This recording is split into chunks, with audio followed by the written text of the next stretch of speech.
Church, it's a day. Usually birthdays are super happy, and today is a day where it can be super happy. I don't think this is going to work today. I just have a feeling. Let's find out. Oh, hey! God is good. I should know to trust him. It's a birthday. It's a happy day. But it's also sort of a strange day.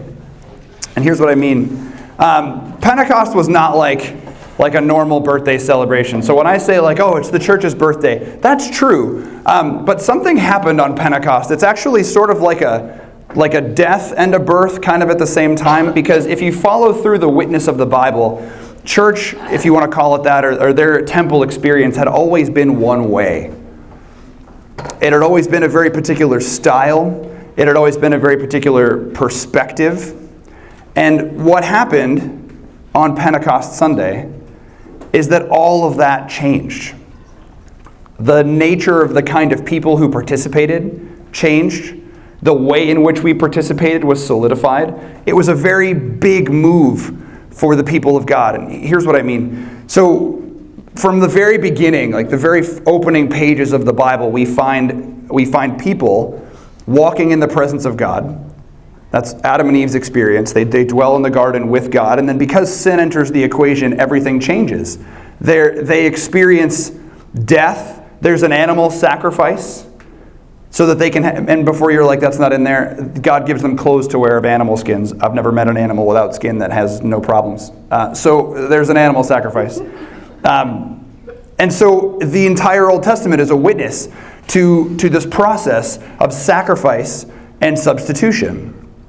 Someone has to sacrifice in place of someone else so that sin can be forgiven. But then you find out in the book of Hebrews something that I think should have been obvious the whole time, and I think probably it was. I think they were going through the motions because God told them this is the way in which you do it. But I think they kind of always recognized something was off. The book of Hebrews tells us the blood of bulls and goats would have always been insufficient.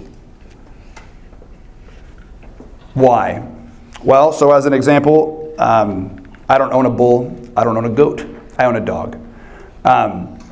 So think of like the largest animal you have possession of. Now imagine if that animal did the same things spiritually, emotionally, and physically that you did. Did your brain suddenly imagine like a Looney Tunes cartoon? Because animals don't do that. So if I struggle with lust, one thing I am 100% sure of is my dog does not also. He doesn't. I have no concern that I'm going to come out of my bedroom one night and my dog is going to be on the internet on an X-rated site. I have no worries about that.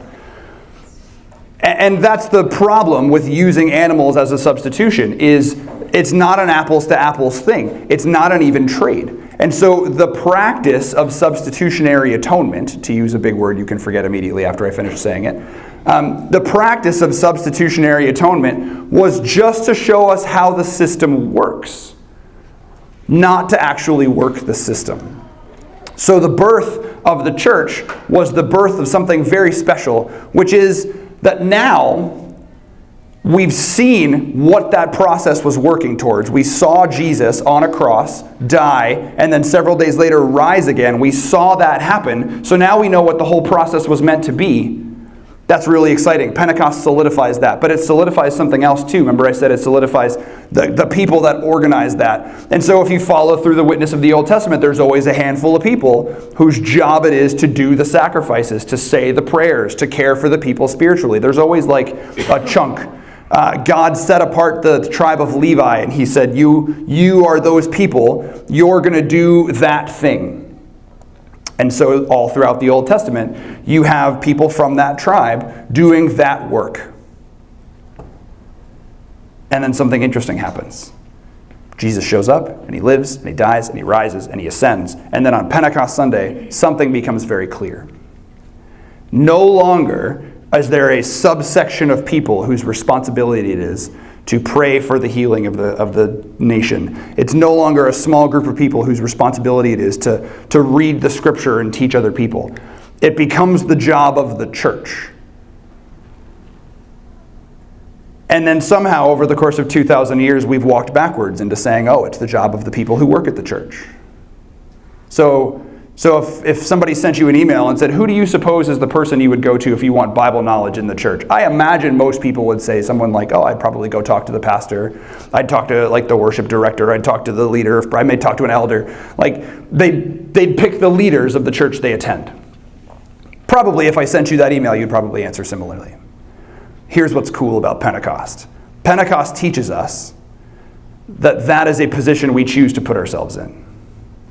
We have full access to this book.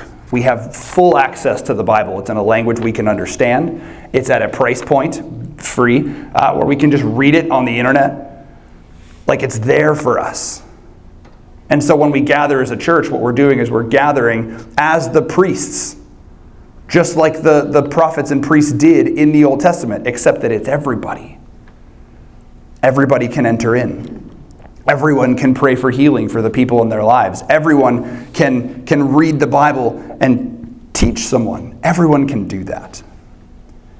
And so actually, Pentecost Sunday is one of my favorite days because it's me telling you, would you just put me out of a job? Like, would you just love the Lord so much that nothing I say is interesting anymore?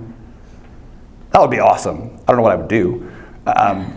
I'm not qualified to do anything else. But man, wouldn't it be great if I showed up and every single point I made, everyone went, yeah, what else?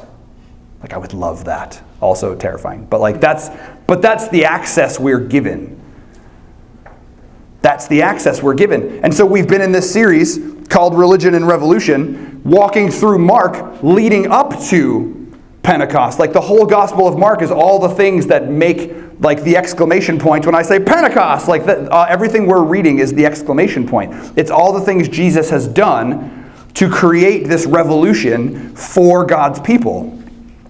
And so we're going to read a little bit about that today, but we're also going to do something else that's really special, is special for me anyway.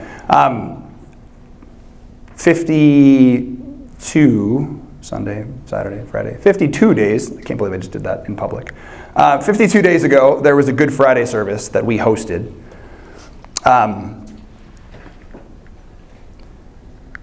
going to not cry. We had 4 of these little signs, these little crosses. I don't know if you remember it if you were there. We had 4 of these. And we gave everybody a note card and a pen. And we said, during part of that gathering, we said, I want you to write down what you're carrying, what burdens you have, the sins in your life, the things that only God knows you're doing. I said, don't sign it, but surrender it. And fortunately, everybody listened because it'd be real awkward. We collected 62 cards, and I said I'd be praying for those cards and all of the people who filled out those cards from Good Friday until now. And so I have been. It's these are the cards.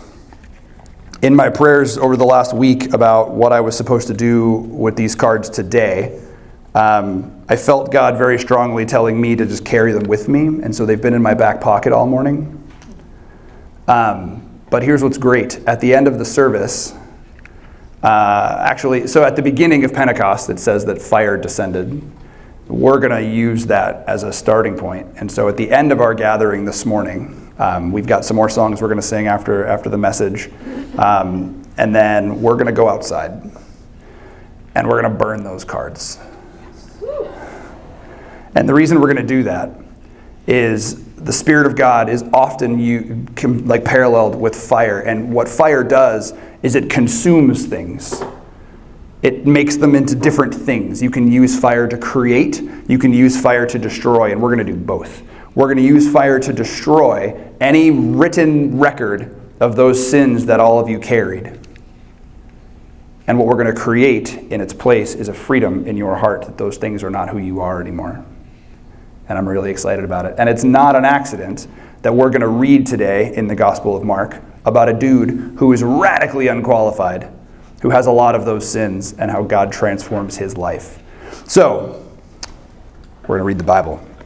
If you have one, open it up. Turn to Mark chapter 2. If you don't have one, would you raise your hand? We can have one brought to you. It's important that you have a Bible open and with you so that you can follow along. It's God's Word. You should expect that God has something He wants to say to you. You should expect that He's going to draw near to you and that you'll hear from Him. One of my favorite things to argue with people about is whether God speaks today. And it's so funny because I know what they mean. They mean, does He speak audibly? But what's great is He gives us like a giant book of things that He has said. And He says, this is how you get to know me. Have a Bible open. Today, we're going to talk about being that kind of place. That's our message title today. And what I mean by that kind of place is there are a lot of like social clubs in our world with crosses on the outside. There's a membership fee. You have to be a certain kind of person. Perhaps there's a dress code. There's a lot of things that make it that most people are not welcome. And what's really funny is whether you can afford the membership fee or not is actually not the thing that usually keeps you from going. Usually the thing that keeps you from going is what everyone's going to say about you if they find out who you are. Like if I don't have nice enough clothes, they'll know that I'm not rich like they are. Or depending on like your lifestyle. So like there are social clubs masquerading as churches that I don't feel welcome in, which is maybe weird because I pastor a church, but I've walked into churches where I get funny looks. Because I have tattoos. And they're like, oh, this guy. I wonder if he's saved. Somebody get him a Bible. All through my seminary experience, just by way of sharing a little bit about your pastor, all through my seminary experience, I lived in Florida. And so I would come up to West Michigan to spend a week on campus with other students who grew up Christian. And we would sit in classrooms and we would go through and the teachers would say, introduce yourself and share your testimony. And so I'm usually like fifth or sixth from the end. And it's usually like, grew up in a Christian home, went to a Christian school, my parents loved the Lord. Next. Grew up in a Christian school, went to a Christian home, my parents loved the Lord. Next. Grew up in a Christian school, my parents loved the Lord. Next. And they get to me and they're like, well, I grew up an atheist and I hated the Lord and there was a lot of years where I did a lot of horrible things and then I had a drug addiction and then I married my wife after we had kids and all these, and they're like, you're in the wrong classroom. But you have to know something. I guess I wasn't in the wrong classroom. Surprise. But what you have to know is you will encounter that no matter what groups you tend to occupy, no matter what spaces you occupy, because God doesn't reach in and choose people who look the way that maybe you eventually look if you're with Him long enough. He doesn't reach in and choose people who are just killing the game at life. I've heard it said this way, God doesn't choose perfect people because there aren't any. I've also heard it said this way, God anointed one perfect person once and he died. And then he came back. So that the rest of you don't have to have those qualifications. I've heard it, and there's lots of different ways to phrase it. What I need you to know and what we're going to encounter in the Word today is the way God chooses people is a way that only God would choose to choose people. Because if it was up to you or the other disciples or anyone, we'd have a very different story. And thank God for that, because the story we have is a story of truth for us as individuals. So we're in Mark chapter 2. We're going to read beginning in verse 13. It says, then Jesus went out to the lakeshore again and taught the crowds that were coming to him. As he walked along, he saw Levi, son of Alphaeus, sitting at his tax collector's booth. Follow me and be my disciple, Jesus said to him. So Levi got up and followed him. Later, Levi invited Jesus and his disciples to his home as dinner guests, along with many tax collectors and other disreputable sinners. There were many people of this kind among Jesus' followers. But when the teachers of religious law, who were Pharisees, saw him eating with the tax collectors and other sinners, they asked his disciples, why does he eat with such scum? When Jesus heard this, he told them, healthy people don't need a doctor, sick people do. I have come to call not those who think they are righteous, but those who are sinners. So, okay, here's what's neat about what you just encountered. Scholars believe that the accounts of last week and where we pick up today happened simultaneously. We don't believe there was any time gap based on the way that the words are written out. And so if you were here last week, Jesus was teaching. The paralyzed man on the mat was lowered in. Big deal. Lots of teaching, lots of people, lots of paying attention. A healing dude who just got up after like living his whole life paralyzed and just walks out. Amazing stuff happened. And then Jesus says, you know what we have to do? We don't have enough space here. We got to go. And so they left and they went to the lakeshore so that there was more space. Jesus does a lot of teaching from the lakeshore. Do you know why? There's no limits to how many people can file in. You've now heard twice that there was not enough room to stand and listen to Jesus. And so they always use these metaphors about like filling up the doorway. Then I've had to explain to you that doesn't literally mean that there was no space. It just means there was a lot of people and that's where they stood. But the reality is you run out of space in these little homes because they were little homes. Like you could probably take the home that Jesus did all of this teaching in and stick it in the room that we're in now twice. Probably 3 times maybe more than that. I don't know. They're little. So he says, you know what? I have a lot to say. Let's go outside. The sun is shining. The birds are chirping. The lake is nice. Let's go talk out there. So out he goes, right? And everybody follows him. And it says that Jesus went out to the lakeshore again and he taught the crowds that were coming to him. So people were joining, they were flocking. There's lots of stuff happening. And then it says, as he walked along, which should tell you something about the way he was teaching. It's always depicted in the movies as he's like standing there and there's just massive crowds, but that's probably not what was happening. I think 3 or 4 weeks ago we talked about how Jesus was a peripatetic teacher, meaning he walked and taught. So you don't have to remember that word. He walked and taught. So Jesus would have been strolling and like waxing philosophically about life, and everyone else would have been behind him going, oh, I never thought of it that way. That's how Jesus taught. And so it says he walked along and he saw Levi, son of Alphaeus, sitting at his tax collector's booth. Follow me and be my disciple, Jesus said to him. So Levi got up and followed him. I want to sort of settle on that couple of verses for a minute. First of all, who's Levi? Probably your Bible gave a topic heading to this section that says something like the calling of Levi, parentheses, Matthew, or something like that. Here's what's cool about this whole situation. We know through having 4 Gospels that sometimes what one author chooses to write makes more sense in light of something another author chose to write. It's the way that we know that God weaves all this stuff together, because scientifically speaking, there's no way that people who exist this far from each other geographically, who write without consulting each other, could possibly have written things that overlap. It doesn't happen. And so when Mark writes that Jesus called Levi, we're like, that's not on the list of disciples. And you're like, where's the list of disciples? Well, a couple of chapters from now, you get a list, and he's not on it. There's a guy named Matthew. Why? Well, so when you read Matthew's gospel, he just writes, this is the calling of Matthew. But then when you read Luke's gospel, he says, this is the calling of Levi, called Matthew. So you get 3 accounts of this moment where a dude named Levi suddenly becomes a dude named Matthew. And it's like, okay, how did he get there? So it's important that we unpack who Matthew was and why his name got changed. Because he's not the only person whose name gets changed. We meet Simon, who becomes Peter, because Jesus says, I'm calling you this now. You are now Peter. Upon you I will build my church. In Greek, it's not literally upon that person. We can get into like how the whatever. But so Jesus says, this is your new name. He never does that to Matthew. Maybe. We don't think he does it to Matthew because 3 different people decided to write down what happens with Matthew. And never once does anybody say, Jesus said, I don't like Levi, I like Matthew instead. So, okay, where does the name change happen? Well, in Matthew's gospel, a name change doesn't happen. It's just always Matthew. Which is actually a clue whether you realize it or not. So the 2 people who aren't Matthew, who wrote this account, said this guy's name was Levi, but then by the end of both of those Gospels, they're calling him Matthew. So somewhere it changes. Matthew is just like, this is what I call myself. Why? So this whole idea of healing that we're talking about and the freedom that we're given as Christians, I think that's something Matthew began to feel in a very powerful and tangible way during the ministry that he spent with Jesus. And here's what I think happened. Matthew was a tax collector, which we're going to spend a bunch of time on in a minute.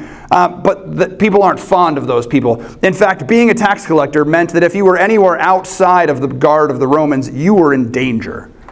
Because people were just not fond of them, and not fond in such a way that, like, if I happen to hurl a stone at the back of your head and it happens to land squarely on that bone back there and knocks you over and you die, bummer, I didn't realize I had such good aim. Anyway, what's for dinner? Like, that's the kind of people that he's facing as a tax collector.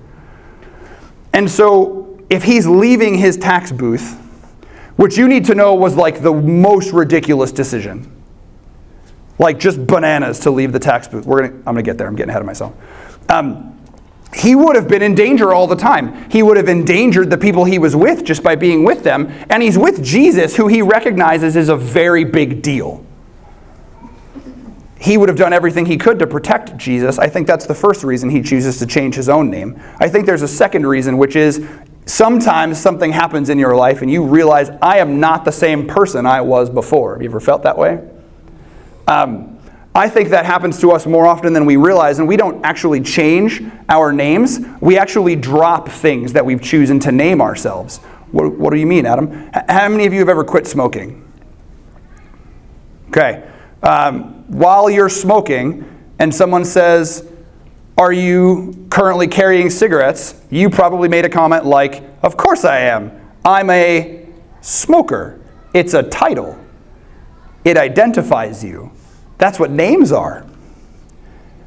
Actually, most people's names mean something. So like if you transliterated smoker, you could probably come up with a name of some kind, depending on like its area of origin. So like my son Aiden, the word Aiden in Celtic means little fire.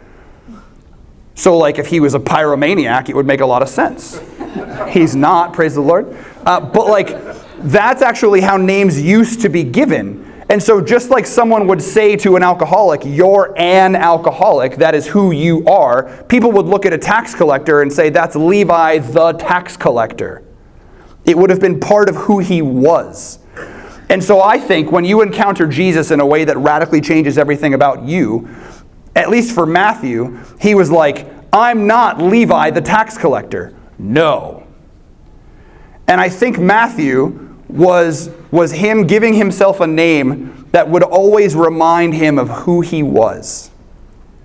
And you're like, well, I don't get it. Well, remember, names mean things. Matthew, in Hebrew, means gift of or gift from God. So Matthew, every single time someone called him, he would have been reminded, I'm not a horrible, deplorable shell of a human being that might as well be underneath someone's shoe. I am a gift. And I think if we just took a lesson from that, life might not be quite so hard. You're a gift. You're not named Matthew, maybe, probably. But you're a gift because that's what God did at Pentecost. He gave you the Spirit, which means that inside you, if you're a believer, is God, the literal creator of the universe. That's a gift, which means you're a gift from God to the people who don't know him. That's your role in your little circle. Your role with all of the other believers that you know is to bolster each other up in the Lord. It's to hold each other accountable. That's what iron sharpens iron means. It doesn't mean I can judge you if I feel like it. It means that we're going to hold each other accountable. It's mutual. I'm going to call you on your sin because I love you. I want you to call me on my sin because you love me, and that's how that works. But also, like, I'm a gift to people who don't know the Lord because they don't know him and I do. And so I've got a thing you have to know. And the posture we should have is, you have to know. So Matthew is a gift. The other piece of this interesting little chunk that I want to walk through is, so he's walking along, he sees Levi sitting at his tax collector's booth, and then he makes that call, come with me. So we have this interesting way of exploring what a tax collector's booth sort of looks like. And actually, I think even in movies and shows like The Chosen and others, I think they actually get it really wrong. I'm not saying don't watch those movies. I'm saying you have to understand what those things looked like. And you've probably even been taught this in churches. Tax collector is a category, not a job description. There were two kinds of tax collectors. Because in our society we're only familiar with one kind of taxes, we're only familiar with one kind of tax collector. And so there were two kinds. There was stationary, we'll call them, taxes. Those are taxes that are unchanging and that are trackable.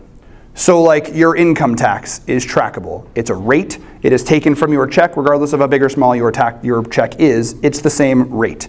Property taxes. You have X amount of property, you're taxed to this much. You lose property, you lose the amount of taxes you pay. So income taxes, property taxes, taxes on things that were stable in your life. That was one kind of tax collector. People weren't fond of those tax collectors, but they weren't the scum of the universe, because it was a necessary evil. People understood this was just a practice that people had to go through, and I sort of get it. These are like the IRS. That's what the IRS is. It is this kind of tax collector. But there's a second kind of tax collector, and we'll call those non-stationary taxes. Now these are titles that I'm giving them. If you want to look up the original titles, they're harder to say, and so I'm just saving you time. The non-stationary tax collectors, and so I'm about to say things you're going to think are funny. These are not jokes. I know every once in a while people are like, he's funny up there. Not. You can be taxed on the number of legs your donkey has. And everyone's like, donkeys always have 4 legs. I know. You can be taxed on the number of wheels your cart has. Every cart has 4 wheels. But if you're carrying a spare, you're going to get taxed on the 5th one. If you have a long journey, you carry multiple spares because they're wood. You get taxed on all of them. You can be taxed on the nature of the weather on the days that you went fishing, because if it was harder to fish, you worked harder, I'm going to charge you more. So non-stationary taxes came at the expense of the morality of the tax collector, because here's how they were paid. Remember the original category of tax collector? Those were usually Romans who were sent to an area to make sure that Rome got what Rome wanted. Then this other category was almost universally plucked from the local inhabitants. So you're in Capernaum. It was a Capernaumite, I don't know how to do that. Capernaumite, I don't know. A person who lived there. A Jewish person. That's who they got to collect those taxes, so that people didn't hate Rome more. They hated other people in there. It sowed dissent. So that person was always a local who knew everybody, who understood the region. And here's how they were paid. This is wild to me. So Rome says, we want X amount of dollars. Here's your very long list of things you can tax. Whatever you choose to tax is up to you. We just want this much. We don't care how much more you make.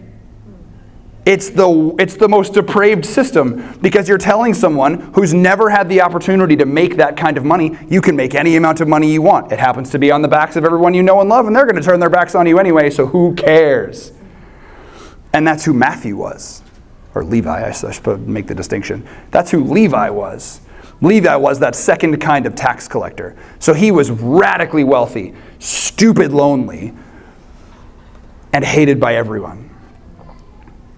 So that was the two kinds of tax collectors. Then there's two kinds of tax buildings. There's the kind in the city. That was the Roman kind. That was where you paid your property taxes. That was where you paid your income taxes. That was the IRS building. That was your local Secretary of State.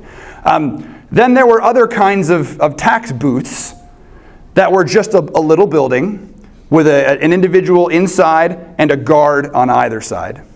That was the kind Matthew had. Those, contrary to what you see in movies and television shows, those tax booths were along trade routes. You'd have to pass it on your way in from the lake. How many fish did you catch?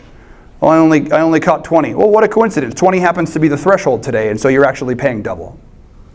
Well, where is that written down? It's not. Now you're paying triple because you're rude. Well, you can't do that. Oh, I can't? Now you're paying quadruple because I said so. Like, that's literally the power they held. And if you're like, no, remember I said there's two guards? The Roman guards are terrifying. Like, we often see them and they're like sort of muscular and they're carrying a weapon, and then they get in a fight and like the random little farmer guy sort of holds his own for a while, and then a couple other guards come in and over. No. You can't do that. They just step forward. Oh, I mean, what I mean is I need to check. Can I give you some extra fish? How about I'll pay you 4. I'll pay you 5. Just don't kill me. Like, that was the kind of engagement that these booths had. They were like toll booths almost. That's maybe the better way to look at that. So you've got IRS buildings and you've got toll booths. I don't happen to encounter these a lot because I don't travel a lot anymore, but when I lived in Florida, there was this road called Interstate 95. It was I-95. You can go 70 miles an hour on 95. It's phenomenal. Parallel to I-95 was another road. It was called the Turnpike. Turnpike, you can also go 70 miles an hour, but you have to pay for it. Same roads. Basically the same place. So like if I want to go to Disney, I can take either highway. One highway's free and has 6 lanes. One highway's not free and only has 3 lanes. And you're like, that's insane. Let's take the 6 lanes. But everyone takes the 6 lanes. So we would take the Turnpike. And so it would actually cost us gas and like $8 just to get to Orlando. And you're like, $8 isn't a big deal. Okay, it's just an example. So in Capernaum, there were 2 ways you could go. You could leave the lake, and you could go through like the mountain country where there were raiders who were probably going to kill you and take everything you want, but you wouldn't have to pass a tax collector. Or you could take the safe road guarded by the Roman occupation and pass the tax booth. It was safer, it was faster, like the Turnpike was safer and faster. However, it's going to cost you. And the Turnpike for me felt kind of like a tax collector's booth, because when I was young, I feel like I remember we paid like 75 cents. And then when I drove my family to the same theme park along the same road, it was like $1.80. And I'm like, hold on. I don't get to go any faster. In fact, the roads are less nice and the weather's terrible. And you want me to pay more? And the booths were automated, and so they didn't argue with me. And so people were just like, hurry up, and they were honking. Anyway. That's the encounter at these tax booths. It's not a positive experience. It's a bottleneck. Everyone has to stop there. And if everyone's stopping there and you're like, oh, I'm going to sneak past, they just kill you. The penalty for purposely skipping it, so remember, you could sort of go through the wasteland. Unless the Romans caught you, you would die. Is that worth it? Maybe. Depends on how many fish you caught and how frisky Matthew was feeling that day. So this booth was like an epicenter for pain and aggression and frustration.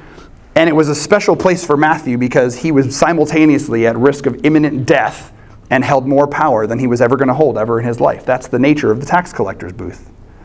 Everyone hates you, no one can touch you. And then you step outside of the booth and you go home, and everyone hates you and you're not being guarded. So the Roman tax collectors lived separate. The out in the middle of nowhere tax collectors lived amongst their people, but had a guard escort them home. So they were like living their best lives and their worst lives at the same time. Perhaps you've understanding how that feels. You ever feel like I'm just killing the game except for this one thing in my life? Like my job is going really well, but I never see my family. Everybody loves me, but I'm in constant misery because of this reason or that reason or whatever. I'm hiding this sin or that sin. Like this is not a new experience. Matthew's experience is our experience. So Jesus walks upon this tax booth and says what is maybe the most clear invitation and not clear invitation at the same time. Because all he says is, follow me and be my disciple. Reading between the lines, what he's saying is, get rid of literally everything you know, love, and have, and follow me. Change everything about yourself. At this point, he's already called 4 other disciples. I know we're used to the fact that there was always 12, but there wasn't. So at this point, there was 4. Matthew will become the 5th. You've got James and John and Simon and Andrew, who were fishermen, right?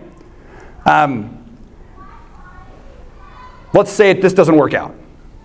Turns out he's not the Messiah. What's the worst that could happen to a fisherman? It goes back. They pick up their fishing pole, or in this case, their net, and they get back on the boat that they didn't have to sell. And they go back on the water. And you know who's not upset? The fish. Fish are not like, you left. I'm never letting you catch me again. I don't work with people who are dissenters. Fish don't do that. You know who else doesn't care? The other fishermen. They're like, oh, John's back. Didn't work out? Told you. However, you walk away from the Roman occupation. You're like, I'm not serving as a tax collector anymore. Guess what? You don't have to go back to. You don't have your job. They're not rehiring you because there's lots of people who are destitute and sad who don't actually love their family or their friends or their neighbors, and they're like, I want that job. And so there was always those couple of like seagulls that floated around going, is he done yet? I could do that. I'm better at math. I heard a joke today that I thought was really perfect, and it fits both me and what the tax collectors used to do. And so I want you to imagine we're at a job interview, and you say, what are your skills? And I say, I'm really fast at math. You guys know me. But it's true. And so the interviewer says, what's 27 times 30? 12. Well, that's not even close to right, but it was fast. That's the kind of math they did. Thank you. That's the kind of math the tax collectors did. So it literally required no job, no skill, no anything. You didn't even have, people teach all the time that like Matthew was perfect for this probably because he was really good in math. It has nothing to do with your math skills, because if you come up with a bunch of fish and I'm like, how many fish do you have? I have 37. Great. Your tax is $900. Where did you get that? Shut up. Your tax is $900. Well, that sounds too high. Your tax is $1,800. Any other questions? It doesn't matter what the math looks like. And so we've been taught radically wrong about this tax collector deal. It's so much worse than we thought it was because it has nothing to do with weights and measures. Matthew probably didn't have anything even resembling calculating tools. He probably just looked and said, I need this amount of money for myself right now. That's what you owe me. Horrible, deplorable, nasty people. Jesus says, come on, leave it all behind. And so remember, local, he's local. So just like the whole crowd was at Simon Peter's house, like twice now, Matthew 1,000% knew who this guy was. Like definitely, we often hear it as like, I don't understand. It must have been so powerful. There must be an aura around Jesus because he says, come with me. And Matthew's like, yes. This dude's like local famous. And the people that are following him are paralyzed and then not. They're lepers and then not. They're dying and then not. If that person is like, hey, I got a spot for you on my team. Okay, let's go. Where are we eating? Like, there's no question. It wasn't hard. It wasn't hard. It's the same invitation that we're given. If you had an actual dialogue with God before you were given the chance, and this isn't everybody's story, I recognize that, but most of the people that I encounter, and myself included, if I had a conversation with Jesus before my heart was changed, there's a long list. And then Jesus is like, let's go. It would take an insane person to talk him out of it. I'm going to change your life and save you, and you're going to have eternal life free of pain and suffering, and it's going to be absolutely amazing. And all I'm asking you to do is walk away from all the stuff you hated about yourself. Oh, okay. No question. So he says, follow me and be my disciple. Which, like, so we hear disciple, and there's all kinds of ridiculous language around it, but so he's, follow me and learn from me. Yes. Let's go. So he does. He gets up immediately. That's Mark's favorite word. He says, immediately got up and followed him. Verse 15. Look back at your Bible. It says, later, Levi invited Jesus and his disciples to his home as dinner guests, along with many tax collectors and other disreputable sinners. There were many people like this, of this kind, as Jesus' followers. So he has this dinner party. He invites Jesus over. In the original language, you learn a couple of really interesting things about the nature of this party. You don't see it in the New Living Translation, but if you have like the ESV or probably the King James, he probably said something like Jesus reclined at the table. They came and they gathered for a banquet. The language can be changed a couple of different ways depending on how you choose to reflect Greek into English. But the original tells us something really special, which is this was not a regular party. The fact that they reclined at the table meant that they were going to be there a long time. It meant that Matthew spared no expense. This was a big honkin' deal. Like this was not, hey, I'm having some friends over. This was like, I'm throwing a bash. I'm hiring a DJ. They didn't do that. But like, it's that. So if somebody invites you over to their birthday and they're like, we're going to play cornhole. You're like, cool. If somebody invites you over to their birthday and you're like, we're going to play like on the baseball field that, I don't know, I was going to use a sports example and I'm terrible. We're going to go to like a major league place and we're going to borrow their stuff. That's a different kind of party. You're like, oh, spared no expense. So that's the kind of party that Jesus is being invited to. But then you get this really interesting qualifier. It says that there were many other tax collectors and disreputable sinners, which is a phrase we're going to unpack in a minute. And it says there were many people of this kind among Jesus' followers. Well, why is that? First of all, why are there so many of those people at Matthew's party? It's the only people who would associate with him. Other people like him. And that's not new in our day. It happens here. So don't think like when you see a group of people that are all similar and they're nothing like you and you're like, oh, they're just sticking to themselves. No, this is how people operate. We cluster. It's for safety. That's just how it is. If you've ever been to high school, you've watched it happen in real life. Or if you've ever watched National Geographic, it happens in both places. So like when I was in high school, I used to look around and think, this is so dumb. How come the jocks are always over there by themselves? You know, if we would hang out together, they would know that I'm not such a horrible person. And the jocks probably were like, those guys are weird. I'm not hanging out near them. And they were right. We were weird. But then there was like, so there's a courtyard and there's the jocks and there's the cheerleaders and they're looking at each other, and then there's the band kids and the theater kids and they're looking at each other, and then there's like the weird goth people, and that was where I was, and everybody was sort of like eyeing everybody. I'm not hanging out with those people. They're weird. And then we get out of high school and we're like, thank goodness there's not cliques anymore. Right? But then you watch the news, and all you hear about is groups of people. It's bananas. So there's that group that no one wants to hang out with, and they're all at Matthew's house because it's the only people he could invite. And it says there were people like this with Jesus all the time because, as you're going to see in a minute, he wasn't interested in the people that fit in because those people weren't interested in him. But at Matthew's house, while they're reclining and hanging out and eating all the delicious things that Matthew could afford, it was just the people that no one wanted to hang out with. And then you have this weird observation that you get, the Pharisees and the tax collectors. There's the two opposing groups, Pharisees, tax collectors. So the Pharisees see the tax collectors with a guy who's claiming, at the very least from their perspective, prophethood. At the very most, he's blaspheming. He's calling himself God. So like either way, this dude is considering himself to be important and holy-ish, and he's with the wrong people. So the Pharisee group makes an observation. Look back at your Bible. It says, the teachers of religious law who were Pharisees saw him eating with the tax collectors and sinners, and they asked his disciples, why does he eat with such scum? And so we have to sort of unpack that, I think, because we've now heard two different really interesting Greek phrases that in English are like if somebody called me scum, I'd be like, you should try harder, get a dictionary, that's only 4 letters, like, come on. But we also heard them called disreputable sinners. And you need to know that is a catch-all term for a list that took me 4 pages to print out. And I'm going to read it to you. So, okay. You should know, as I read through this, the disreputable sinners in the eyes of the Pharisees were based on religious texts. So it's not like where they're just like, I hate those people, they stink. They had what they believed were religious reasons for hating these people. So there's a book called the Talmud, which is the oral teachings of the rabbis written down.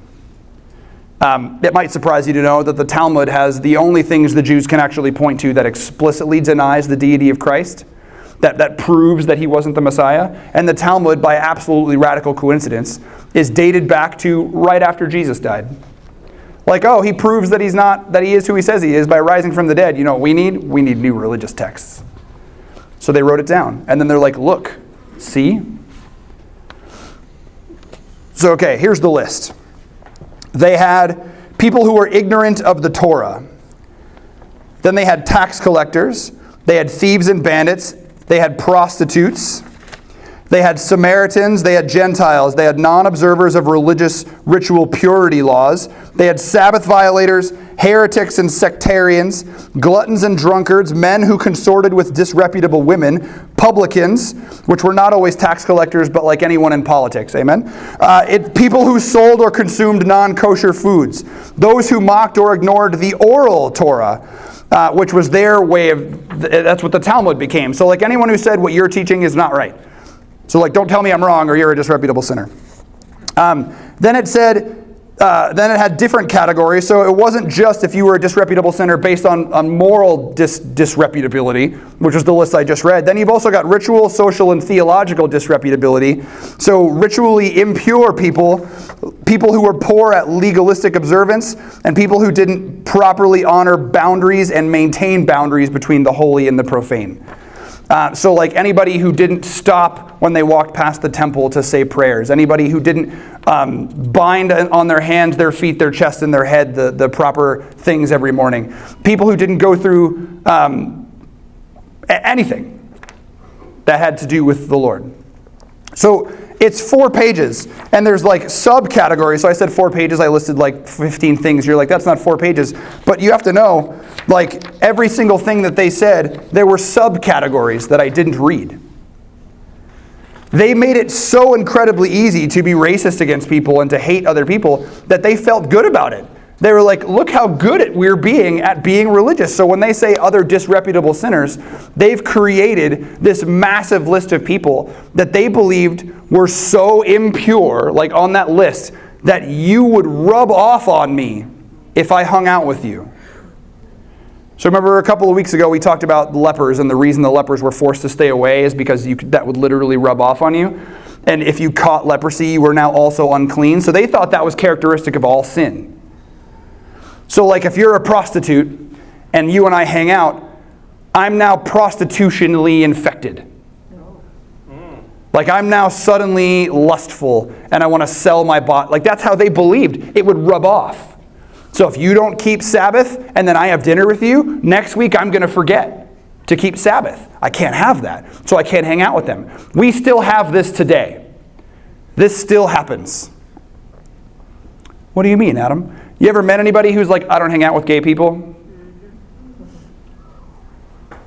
Why? Well, I just don't. I don't want to be around that. It makes me uncomfortable. I don't agree with what they're doing, and so I don't want to engage in that. Well, what? You're not going to catch gay.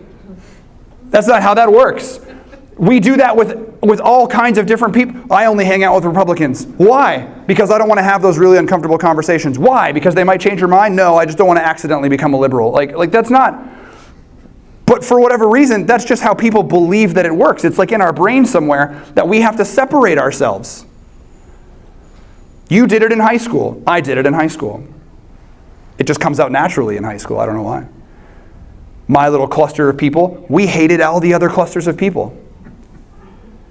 I knew some of those people from those other clusters weren't the way that I was calling those clusters, but I did it anyway. Like I had a friend, I would never have told anybody this, but I had a friend who was on the JV football team. But if you were like, what do you think of the football players? Those guys are idiots. Like someone should light them all on fire. No one has any use for them. Like they've peaked just now. They're not getting any better. No one has any use for those people. Their glory days are like, you didn't want to get me started on any of those other categories of people. But like one-on-one with my friends, what do you think of this dude? He's all right. He needs to do better in math, but so do I. But put him in his category. No. I don't want to accidentally play football. You don't know what would happen. Like it might break something. And you're like, no, you only break things if you play football. I know, but if you're near them, it rubs off. Like it sounds so insane to say, but like that was their religious text. They'd created a religious system for avoiding anyone else. And so when we read that Jesus was invited to this house with Matthew, there's all these other dinner guests who were tax collectors and disreputable sinners. What the problem that the Pharisees had was not that Jesus was hanging out with people in general. It was that he was hanging out with people specifically. He was specifically associating, that's why I love that little parentheses that your text gives you. These were the people that were always around Jesus. He was choosing them. It wasn't an accident where he could do some kind of ritual purification thing and wash his hands and spend a few days like praying, and then he's immersing himself in this. This is where I am. These are the people that need me. And so the Pharisees are like, this guy cannot call himself a rabbi and actually hang out with sinners. This is not okay. We need to say something. You ever met someone who thinks they're so holy that they have to tell you about it?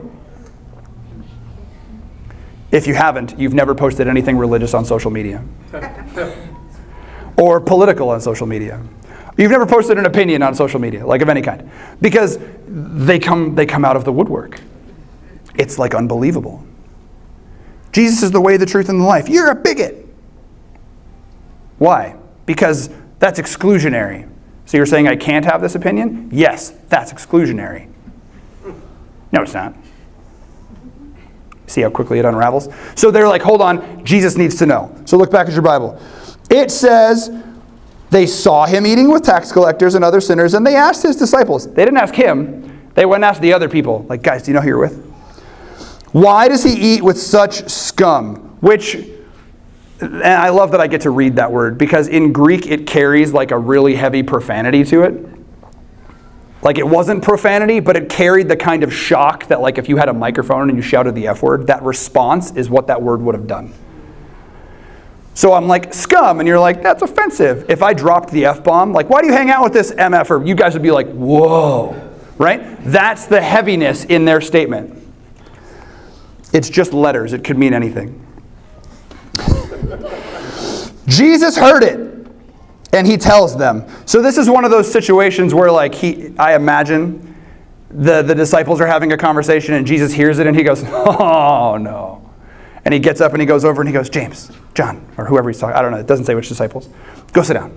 I got this. And they're like, no, you don't have to deal with this. Go back and have a good time. These Pharisees are, and he's like, I got it. Go sit down. And then he looks them in the face, and he tells them twice the same thing. He metaphorically tells them, and then he explicitly tells them, and I love it. He says, metaphorically, healthy people don't need a doctor, sick people do. So I want to unpack that for you, because we exist in a world where people are like, oh, preventative care, healthy people need a doctor, and so this breaks down. So in Old Testament times, or actually even in like colonial times, so like early America, doctors had offices. They also were regularly making house calls, but there was a difference. You know what they didn't have? Paramedics. They didn't have ambulances. So if the doctor came to you, you were sick. If you went to the doctor, you were healthy. Does that make sense? So you go to the doctor and you're like, hey, my wife's pregnant. I want to be prepared. That's a well visit. Nothing's wrong with you. You're just chatting. You ever watch Dr. Quinn, Medicine Woman? If you haven't, you're not missing a lot. But she had an office, and then she would show up at people's houses, and they're like, Dr. Quinn, you're here. But then people would like hang out in the office and talk. So well visit, doctor's office. Not well visit, doctor visits you. You didn't go to the doctor sick, because if you were sick, you were ritualistically impure in addition to being sick. They went in tandem. So you wouldn't leave your house. You would send for a doctor. And for the record, they didn't have doctors the way we have doctors now. The doctors were of the religious group. So you actually were summoning a priest who specialized in healing. They might have tinctures and things, but they would pray. They would talk to the Lord on your behalf. They would lay hands on you. There was oil involved. It was doctoring, but it was a priestly function. So when Jesus says healthy people don't need a doctor, sick people do, he's actually not saying he doesn't believe in preventative care. He's saying when you're well, you come to me. But right now, you're not well. But here's what's really cool about it. Remember I made that joke earlier about how God doesn't call perfect people because there aren't any? He's talking to people who are not perfect. People who sin, like a lot. He's talking to the Pharisees. You know what he doesn't do? He doesn't shout them down about how awful they are. He doesn't call them out on their insufficiencies. He just says, hey, you think you're fine? Great. So I'm going to be with them. They get it. That is a lesson we need to learn from. When somebody starts shouting all of their like religious jargon and they want you to know that you're wrong, especially on, for whatever reason, social media, but like it happens every once in a while that you meet people in person, like, let me tell you all about this Christianity that you think you follow.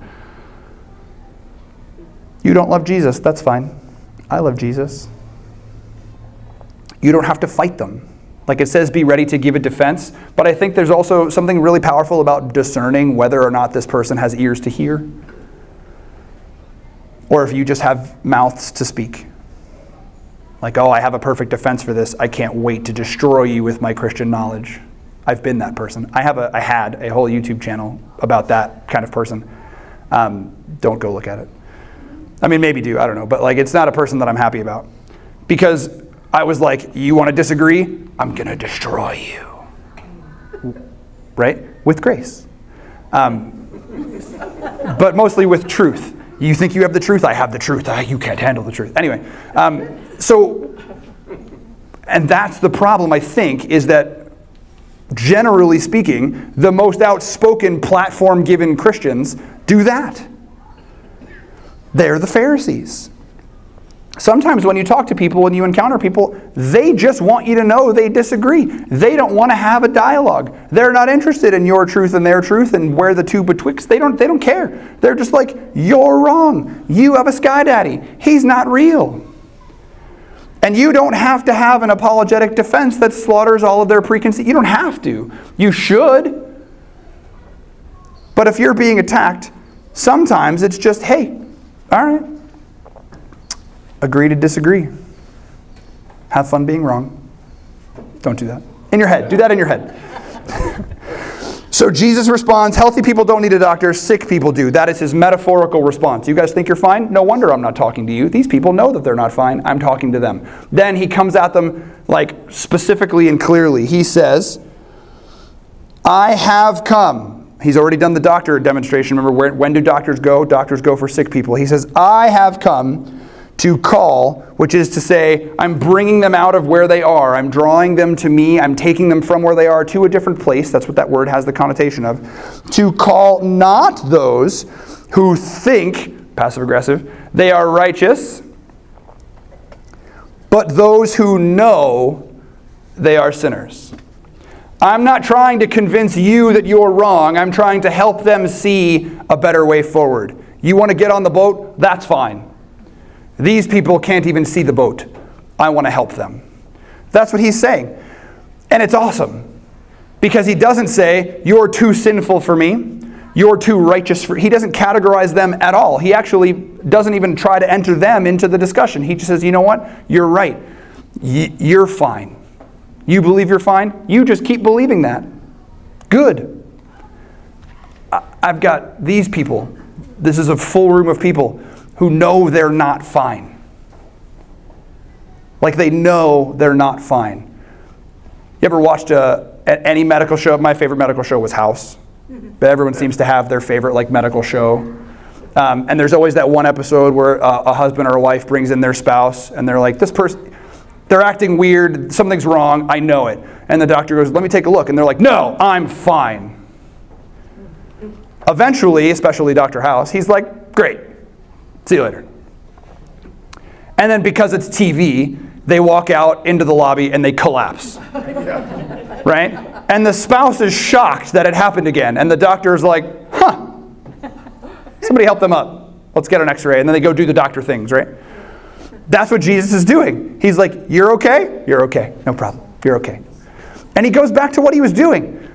Because he meets people where they are. And if where you are is not open or willing, we don't have a God that is going to force himself into your life. We don't. The best part about that is that he allows you to receive. The worst part about that is he allows you to get there. What do I mean? So we're going to transition. He allows you to get there. He calls Matthew, Levi, whatever, who is a person that everyone has given up on. He is a person who has made possibly every poor decision a person can make. Everybody hates him. He probably hates himself. He's far from God. He's far from family. He's making like all the wrong decisions. Jesus could have restored him earlier because God was at work before Jesus was walking. He could have. He let Matthew get to where Matthew was. We did our Good Friday service. And we have all these cards. And I've been praying over these cards. Our prayer team has been praying over these cards. There's 62 of them. So I categorize them. And I want to read through the categories with you. I'm not going to, nobody's names are on here, but I want you to understand the scope of the sin in people's lives. And so if you explore the Bible, you'll find that there are roughly 8 categories of sin. The Pharisees would have said there were 39. I think there are 8. We disagree. So in no particular order. Sins of the heart, which would be pride, envy, hatred, lust, greed, and covetousness, unbelief, those sorts of things. There was one card that wrote pride that came up once. 4 cards wrote that somebody struggled with hate. There were 7 times that the word lust was used. There was 2 times that greed was used specifically. 8 times people mentioned unbelief. This was people who were attending a Christian service. I have a guess. That guess is that all 8 of those people were not unbelievers. Maybe 1 or 2 or 3 or 4. But like I knew sort of a lot of the people in the room. But 8 people listed unbelief. The second category is sins of the tongue. So like lying, gossip, slander, blasphemy, cursing, foul language. Lying came up 3 times. Gossip and slander 8 times. Blasphemy 3 times. Cursing and foul language came up 6 times. The third category is sexual sin, which I recognize ends up in a lot of the other categories. Adultery, fornication, homosexual acts, incest and bestiality, pornography. Adultery came up 8 times. Fornication and sexual immorality came up 3 times. Homosexual acts came up 1 time. And just for the record, if you were in that room, I don't know who wrote these cards. I think it would be easy to look at some people and go, that was you, wasn't it? And so I would challenge you, what was on your card, even if you didn't write one down. Because as we read through these, I know what my tendency is. It's this person, it's that person, it's this person. It probably wasn't. You're probably wrong. Adultery 8 times, fornication 3 times, homosexuality 1 time, incest and bestiality 1 time, probably incest. It's Fremont. Nobody giggled. Anyway, it was actually. I just believe that that's one category. It specifically said incest. It's horrible, actually. I cried every single time I read through these cards. Pornography came up 13 times. Category 4 I call sins against others, so murder and violence, stealing, oppression of the poor, dishonoring your parents, and being unforgiving. Murder and violence came up 4 times, which I assume doesn't mean 4 deaths. Based on what the cards said, I'm just showing you categorically people who are at that level of angry. One of them, just because I could tell from the handwriting, was probably a younger person. Wished their parents were dead, wished they were dead also. So that card I counted twice, because suicide is murdering yourself. Right? Stealing came up twice. Oppression of the poor and injustice didn't come up at all. So we like our neighbors. Dishonoring your parents came up once. Unforgiveness 3 times. The next category, idolatry and false worship. So worshiping other gods, occult practices, trusting in idols and riches, creating other things in the image of God. Collectively, 6 times. People specifically admitted to struggling with worshiping something other than the Lord. Sins of omission, which are some of my favorites to wrestle with in counseling. Neglecting to do good, failure to love, or ignoring the poor and needy. 4 times across those 4 things came up. Sins against God, so unbelief or rejection of Christ came up once. Taking the Lord's name in vain came up 3 times. Sabbath breaking came up 5 times. Grumbling against God came up once. And then societal and systemic sins are corrupt leadership, unjust laws, and exploitation of laborers. Nobody mentioned those. Those are the 8 categories, I believe, that the Bible gives us for what sin looks like. It's a lot. People are wrestling with these things on a daily basis. A lot of you went to that service. I don't know who filled out cards. I don't know what your card looked like. I just know that the day after that, as I was sleeping, my wife took all the cards. They were nailed to this. She pulled them off, sobbing. One of the posters was wet. When she woke me up, she said, are you going to pray? Are you going to go right to that? Or do you have other stuff that you want to get done? I said, I was going to do that first because I try to start my day in prayer. She goes, you might want to pray before you pray. And she was right. And every single time I go through these cards, it breaks me. because nobody's talking about how they wrestle with this. Like nobody just like walks into church and we're like, hey, how are you doing? You know, I was on like a website till like 2 a.m. I hate myself and I want to die. How are you? Nobody does that. How are you this morning? I wanted to beat my wife this morning and I didn't, but I wanted to. How are you this morning? Like nobody does that. Call to check on your friends. These are not for the record examples about me. Just, I realized the 2 things I just gave you, you're like, is that how pastor feels? No, I'm just picking examples. Nobody does that. We don't let each other carry each other's burdens. We don't allow it to happen. It's not a thing that we're like open to. So I was praying about how to even end this message. And I came up with a solution that I know is from God because it would never be the way that I choose to end this message. And so I'm going to do my best to get through it. I asked for permission from my wife first because it involves her. But I think because this is something that was suggested about me when I left the last church that I was in. Somebody in discussions with other leaders, not local leaders, but regional leaders, had suggested that I'm not qualified. And they mentioned that because of the person that I am, I'm not qualified to lead. And so they won't allow me. Anyway, it's not about them. Okay, some of you have heard some of this. I was born into a Jewish household. That wasn't a Jewish household. We didn't practice really. It was just a thing. So religion has always sort of been a part of my life. And then when I was 13, I had a bar mitzvah. I wore the yarmulke and I had the funny clothes and I said all the words. And then I renounced faith entirely. And so that's 13. From 13 to 31 when I accepted Jesus. We don't have an hour, so I'm just going to list things. These were things that were true of me at one time or another. I had a drug addiction, so you would have called me a user.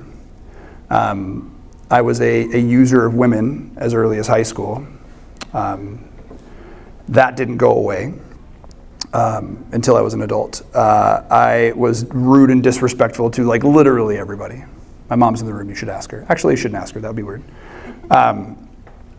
Then I became an adult and I was like, I have it figured out. I'm going to have a job. It's going to be amazing. I met a woman. She's great. We're still married.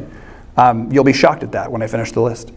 I found a job. I was really good at that job. That job allowed me to press into the worst parts of myself. Like if you've ever met someone who's very prideful, don't give them a platform because that pride just grows. I had a platform. My job was literally called a platform artist. That's my title. So it was literally like the devil being really obvious. But I didn't know the Lord. And so in this platform, I became the person that I sort of pretended to be in high school. So I said I was a user of women. So like I bounced around to lots of different girlfriends, and when they weren't good for me anymore, I would leave them. As it turns out, when you become really famous, you can sort of have them however you want them. And so I had an affair. My wife and I almost separated. We were basically like alien strangers to each other. I stopped spending time with my kids. In that process, we actually lost our 3rd child. His name would have been Reed. To a miscarriage. So Jesus was the first face Reed got to see, which is awesome. We didn't know the Lord throughout any of this. We lived as strangers. We hated each other. I hated myself. I just figured I'm going to pull myself up by my bootstraps. Everyone's disposable, so I'll probably end up getting divorced. I'll make sure it's her fault, so I'll make sure she files the paperwork, and then eventually I'll find someone who doesn't suck. As it turns out, I was the person who sucks. And so one night, after a really nasty car accident, which was the 3rd of 3 car accidents, 2 of them were me getting rear-ended. One of them was my car exploding on the highway with my kids in it. Remember that turnpike I mentioned earlier? We were on that, and then my car, like 80 miles an hour, decided it doesn't love us. And so the front tire just went, pfft. You ever spun at 80 miles an hour? It's not as cool as it sounds. I was sitting on my kitchen counter. Everyone had gone to bed. And I said to myself, I have to figure this out. Like, I am a mess of a human being. And it was at that moment that Jesus said, follow me and be my disciple. And so the next morning, I said to my wife, I think we should go to church. When your atheist, like adulterer husband says, let's go to church, right? It's that moment. There's like memes about that. Probably not, I don't know. She says yes, which was insane to me. Turns out, because God is awesome, he had been working in her heart also, and she had figured that I would be the one to file divorce papers, and she wanted a soft place to land. So she picked a church. So whereas the atheist has no way of choosing a church, she had one. She hadn't been there, but she had one. And she went. And we went together. We brought the kids who were not happy. It's Sunday. I'm sleeping. Get up. No one's ever had to deal with that, right? Because Christianity. So we went and we sat in a room of like 700 people. And we listened to a pastor. His name was Bill. He's still a good friend of mine. Bill got up on stage and he did something I call a gospel rant. You've heard me do this. It's when you talk about, in rapid succession, a number of things Jesus can change about you or has done in the potential life of the believer. And his gospel rant was something like, if you are a failure as a man, if you are near divorce with your wife, if you're falling apart at your job, your kids are estranged from you, and you just don't know what to do with your life. And I thought, he sees me. Which is so uncomfortable. You ever had a moment, either here or in like another church that you've been, where you hear the pastor talking and you're like, that's me. How does he know that? I had that moment. And it was at that moment that I realized, this is not about the person preaching. This is about Jesus. He sees me. Follow me and be my disciple. When Matthew came out of his tax booth, he ran over to Jesus, and there was not, even though it's not recorded anymore, I can tell you with absolute certainty, there was no discussion where Jesus is like, all right, here's the deal. I'm going to have you change your name. You need to stop acting this way. You need to be nice to people. Give them back. There was never that. That didn't happen. What happened is, the nearer Matthew drew to Jesus, the more like Jesus Matthew became. And my story is the same. The nearer I've drawn to Jesus, the more like him I've become. Those things are no longer who I am. It's like telling a story about a book that I read. I don't feel like that's me at all. And I don't know if you've had any of those stories, and I don't know if you'll come back after this, because there are a lot of people who are like, pastors have to have nice, clean resumes, and that's mine. You're welcome. But Jesus. We don't gather to hear from a person who's got it more figured out than them. You don't come on Sundays to hear from me because I'm figuring it out better than you. You come on Sunday because you want to receive Jesus. So Matthew hears Jesus, follow me and be my disciple. And he's like, yes. And all of these cards are an invitation from Jesus. Put that down. Follow me and be my disciple. He did that for me. That is the invitation for you. So if you didn't fill out a card, or if you've added to the card you did fill out since then, I want to invite the praise team to come back up. We're going to be at these, pointing at a table that's over here now.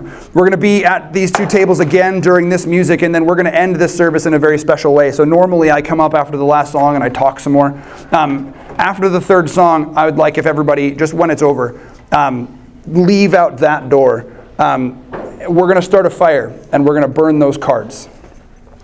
And if you need to let something go into that fire, you don't need a card to do it. It happens through prayer. Find someone to pray with you. It can be me, it can be Andrew, whoever you feel drawn to. It doesn't even have to be a person on the prayer team. If you're with somebody who brought you here and you know they love you, pray with them. But we're going to lay that stuff down, because Pentecost Sunday was laying down our old selves, picking up the mission of the Spirit and going. That's your mission today. You're going to put it down. It's not you anymore. Your kids are adults. You feel like you failed them. Your kids don't know the Lord and you don't know how to fix it. You and your wife are separated and you don't know how you're going to mend that. You and your husband are not separated, but you just don't seem to love each other and the spark is all gone. You have a diagnosis you can't make any sense of. I've been a good person. Why is this happening to me? Somebody, like whatever your thing is, put it down. Follow me and be my disciple. It's really, really hard. It's really, really easy. It's both. But it is the invitation. And so I would invite all of you to have that freedom. If you've never felt it before, what if today was the day to feel that freedom? Because you can, and he wants you to. So let's stand and continue to sing about the freedom that we have in Jesus.